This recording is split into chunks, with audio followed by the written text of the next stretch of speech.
በኢትዮጵያ የሙዚቃ ሰማይ ስር እንደ ደመቀ ኮከብ ከምትታየው ድምጻዊት አስቴር አወቀ ስራዎች መካከል በ1975 ዓ.ም የታተመው ሰበቡ አልበም ድንቅ የጥበብ ሙዳይ ነው። ከዚህ አልበም ውስጥ የብዙዎችን ልብ ከትዝታ ባህር የሚዘፍቅ አንድ ዜማ አለ። አራተኛው ትራክ የሰርጌ ትዝታ። ሙዚቃ ብቻ ሳይሆን የአንድን ትውልድ ማህበራዊ እሴት የከተበ ታሪካዊ ሰነድ ነው።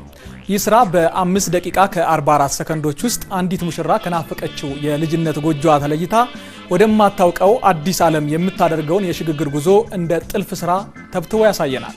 እስቲ በጥቂቱ እንፍተለው። አብራችሁን ቆዩ። የምናውቀው የሰርግ ቤት ግርግር፣ የቤተ ዘመዱ ሽርጉድ፣ ሳቅና ደስታው፣ ምግብና መጠጡ የሙዚቃው መንደርደሪያ ነው።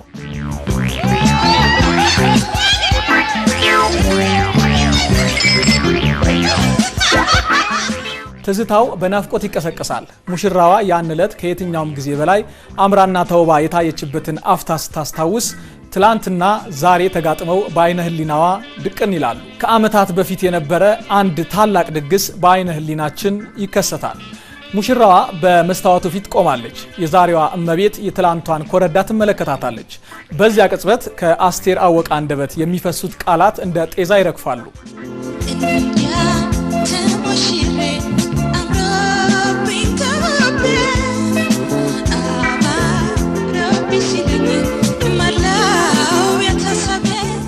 ሙሽራዋ ካባዋን ተጎናጽፋ በወርቅ ጌጣጌጦች ደምቃ ስትታይ ቤቱ በሙሉ በደስታ ብርሃን የተሞላ ይመስላል።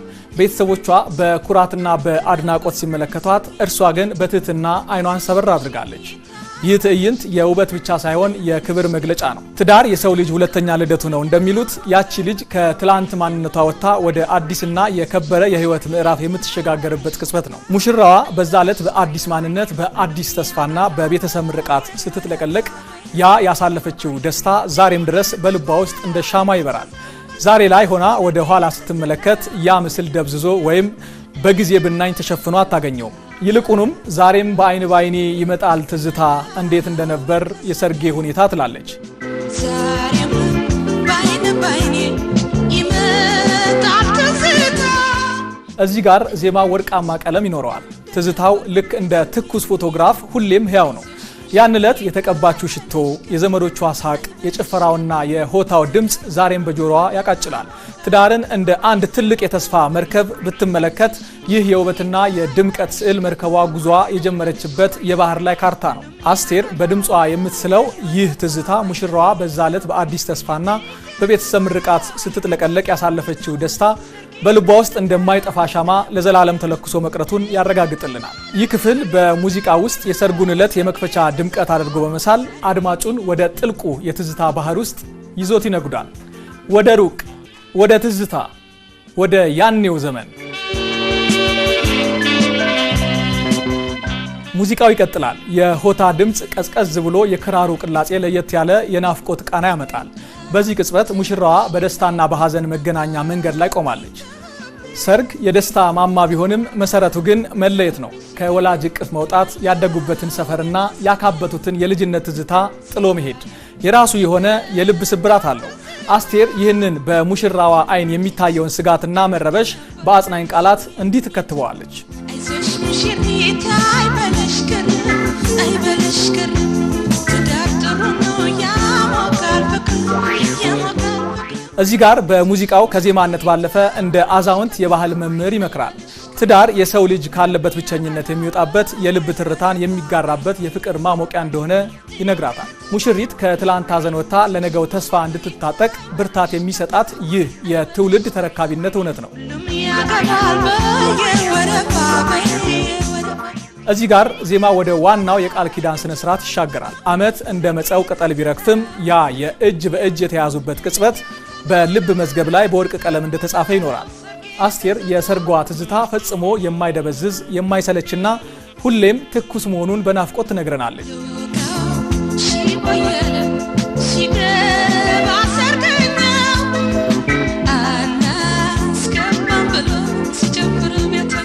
ሎጋው ሽቦ እያለ ሲገባ ሰርገኛ አናስገባም ብሎ ሲጨፍር ቤተኛ እጄን በእጁ ባርኮ ሲያወጣኝ ሙሽራው ልዩ ስሜት አለው ዛሬ እንኳን ሳወራው። ይህ ስንኝ በሁለት ነፍሶች መካከል የሚፈጠርን ጥልቅ ትስስር ያሳያል። ትዳር በሁለት ሰዎች መካከል የሚደረግ ውል ብቻ ሳይሆን ሁለት የተለያዩ ህይወቶች ተጋጥመው አንድ የሚሆኑበት ድንቅ ጥበብ ነው። በዚህ ዜማ ውስጥ ወይን እያደር እንደሚጣፍጥ ትዳርም ልክ እንደዚያ ነው። የሙሽራውም ትዝታ በሄደ ቁጥር እየጣፈጠ ይከተላታል። ያ የባረካትና የጨበጣት እጅ ዛሬም ድረስ የጥበቃና የአጋርነት ምልክት ሆኖ ይታያል። ከቤተሰብ መለየት የቱን ያህል ልብን የሚከብድ ስሜት ቢኖረውም ከሚወዱት ሰው ጋር ትዳር መመስረት ግን ያንን ሐዘን በጥልቀት ደስታ የሚሸፍን ነፍስን በብርሃን የሚሞላ ተአምር ነው። ሙሽራዋ የዛን ዕለት ትዝታዋን ስትቀሰቅስ ባለቤቷ በሰርገኛው መካከል ሆኖ እሷን ለማየት የነበረውን ጉጉትና የናፍቆት ጥማት እንዲህ በማለት ታስታውሰናለች።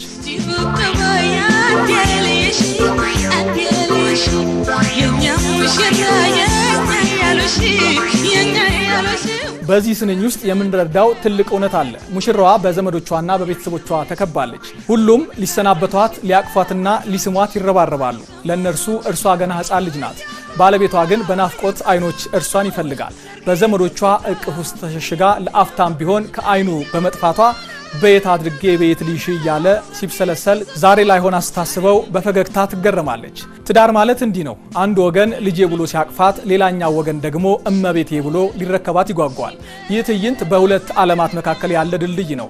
አንደኛው ዓለም የልጅነት ፍቅርና ስስት ሲሆን፣ ሁለተኛው ደግሞ የአዲስ ሕይወትና የፍቅር ጥምረት ነው። አባቶች ትዳር ማለት የሁለት ነፍሶች ውህደት ብቻ ሳይሆን የሁለት ቤተሰቦች መተሳሰሪያ ሰንሰለት ነው ይላሉ።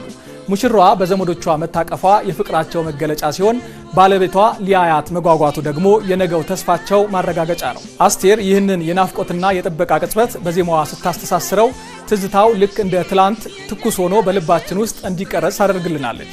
ይህ የዜማ ክፍል በሙሽራው ልብ ውስጥ የነበረውን ጥልቅ ፍቅርና አድናቆት በመግለጥ ትዳር ምን ያህል በናፍቆትና በክብር የሚጀመር ጉዞ መሆኑን ይመሰክራል።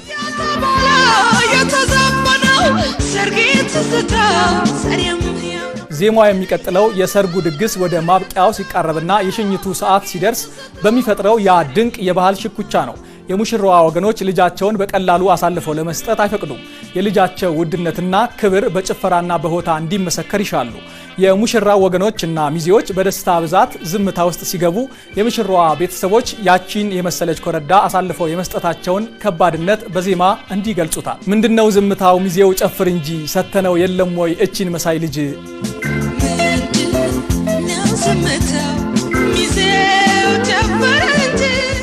እዚህ ጋር የሙዚቃው ቀለም የኩራትና የክብር ይሆናል። ቤተሰብ ለልጁ ያለውን ከፍ ያለ ዋጋ የሚገልጸው በገንዘብ ሳይሆን በሚሰጣት ክብርና በታጀበበት የሆታ ድምቀት ነው። ሚዜዎቹ እንዲጨፍሩ መጠየቃቸው ልጃቸውን የከበረች ናትና በዝምታ አትወሰድም የሚል የፍቅር ግፊት ነው። ቀጥሎ የሚመጣው ስንኝ ደግሞ ጨዋታውን ይበልጥ ያሳምረዋል።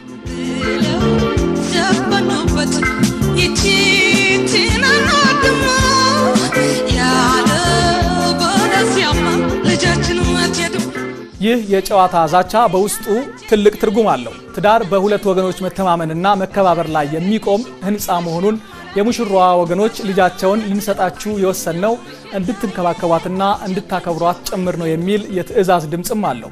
ይህ የሰርገኛው እሰጥ አገባ የሁለቱን ቤተሰቦች ትስስር ያጠነክረዋል። አስቴር በዚህ ክፍል ትረካዋ ውስጥ የኢትዮጵያ ሰርግ በጭፈራና በዜማ ብቻ ሳይሆን በክብርና በወግ ኩራት የታጀበ መሆኑ ትነግረናለች። ልጃችን አትሄድም የሚለው ቃል በውሸት ሳይሆን በእውነት ልጃቸውን የሚሰጡት ለሚወዳትና ለሚያከብራት ወገን መሆኑን ያሳያል። ይህ ትዕይንት በትዝታው መዝገብ ውስጥ ሁሌም በፈገግታ የሚታወስ የፍቅርና የባህል ማተም ያረፈበት ቅጽበት ነው። ዜማው ወደ ፍጻሜ ሲቃረብ የጭፈራው ድምፅ ረገብ ይላል። ሚዜውም ቤተኛውም በአንድነት ቆመው በስስትና በተስፋ ሙሽራይቱን ይመለከታሉ። በዚህ ቅጽበት ከአስቴር አንደበት የሚፈሰው ዜማ የሽኝት ብቻ ሳይሆን የአዲስ ሕይወት መክፈቻ ቁልፍ ሆኖ ያገለግላል።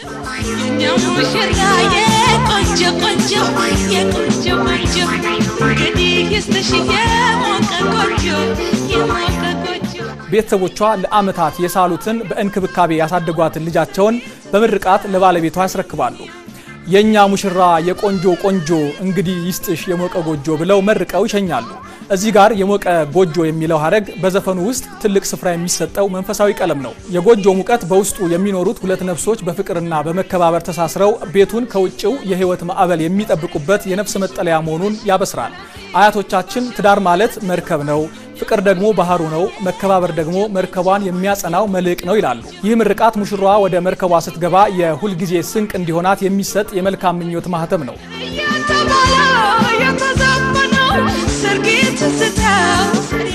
በአጠቃላይ የአስቴር አወቀ የሰርግ የትዝታ ዜማ በዚህ የቅዱስ ቃል ኪዳን ምርቃት ሲዘጋ አድማጩን በናፍቆትና በደስታ መሃል ያንሳፍፋል። ዘፈኑ ሲያልቅ ትዝታው ግን አይቆምም። ይልቁንም ያ የሞቀ ጎጆ ዛሬም ድረስ በብዙዎች ቤት ውስጥ በፍቅር እየጸና እንዲኖር የሚያበረታታ ትውልድን ከትውልድ የሚያገናኝ የጥበብ ድልድይ ሆኖ ይቀራል። ይህ ትንታኔ እንደሚያሳየን የሰርግ የትዝታ ተራ የሰርግ ዘፈን ሳይሆን የኢትዮጵያውያን የትዳር ፍልስፍና፣ የቤተሰብ ትስስርና የፍቅር ጥልቅ ምስጢር የተሰነደበት የጥበብ ሙዳይ ነው። በያየ ሂራድ አላምረው የላቀ ብዕር ተጽፎ በግርማ ሞገስ ወይም ባሻው አድማሱ ተቀናብሮ በአስቴር አወቀ ለስላሳ ድምጽ የተንቆረቆረው የሰርግ ትዝታ በጥቂቱ እንዲፈተል ነው። አብራችሁን ስለነበራችሁ እናመሰግናለን።